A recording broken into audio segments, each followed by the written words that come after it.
बोलते हैं, साईं बोलते हैं। माझ्या प्रिय मुलांनो, मौन आणि तुमच्या श्वासाशी एक रूप असण्यात एक अतिभूत शक्ती आहे. योग्य क्षणी मौन केल्याने तुमची खूप भावनात्मक ऊर्जा वाचू शकते आणि तुम्हाला त्रासापासून सुद्धाही वाचवता येते. शांतता तुम्हाला तुमच्यातलं देवत्वाशी जोडण्यास अनुमती देते.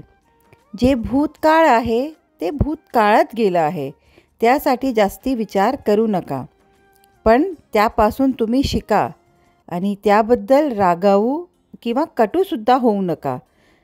आणि एक आनंदाची गोष्ट म्हणजे लवकरच तुम्हाला एक चांगली बातमी तुम्हाला कळेल, कारण ती चांगली बातमी तुमची वाट पाहत आहे. आनंदी रहा आणि खूप हसत रहा.